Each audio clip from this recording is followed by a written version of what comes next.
Hey, good morning. Shannon Scott here with Grave Talks, coming to you once again from the Woodland Cemetery and Arboretum and Foundation here in Dayton, Ohio, the cemetery of 1841. One of the best known graves out here, other than the Wright brothers, is that of Johnny Morehouse and his sweet dog that we're sort of theorizing was a spaniel of some kind. This is larger than life, which is a wonderful way to express it.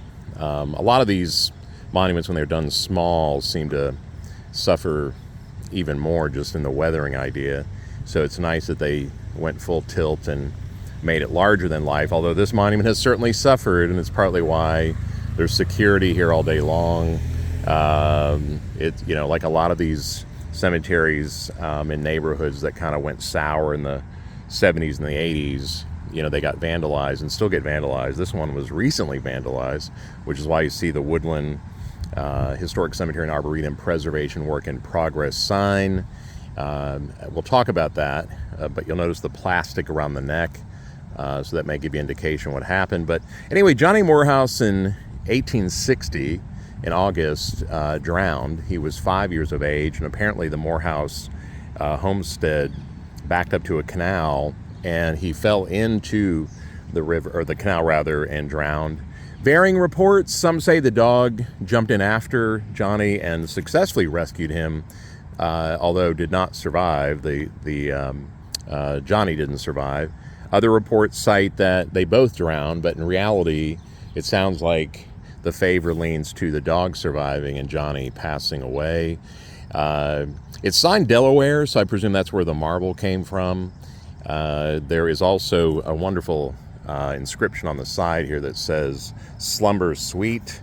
Apparently, Johnny was found with a harmonica and a ball along with a top in his possession or in his pocket when they, pulled him from the river.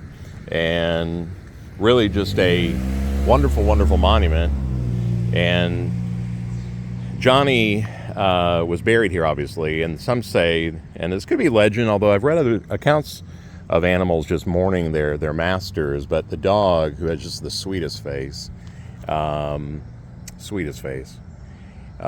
found here, refusing to leave, and some say that the dog was also buried here, but I've not been able to validate that, but not uncommon at the same time.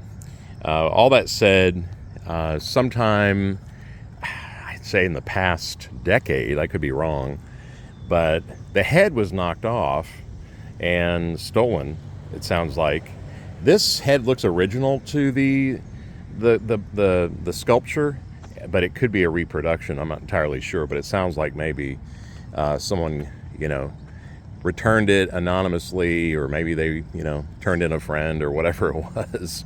But God, it's so nice that the head's back in whatever form it is, because one of the most cherished, beloved monuments in the whole Woodland Cemetery and Arboretum is that of Johnny Morehouse. And I love all the details of the lace on his pant leg, and then around his actual kind of boot there and lower leg. Now, I do want to say this. I always feel like I have to educate the public a little bit. As tempting, and as sentimental as it is to put objects like some bubbles and a plastic dragon along with a ball, like a baseball or a tennis ball, on the actual monument, please don't do that. People just don't understand that while this is stone, those types of objects can discolor the marble. It can pit the marble. There's all kinds of bad things that can happen. So if you see objects like these, which is a tender gesture, obviously, a meaningful gesture on monuments like this, just delicately remove them and put them on the ground or somewhere around the base of the monument, because you really are potentially causing more damage. So, we appreciate that type of kindness. But anyway, thanks for watching, guys. More to come.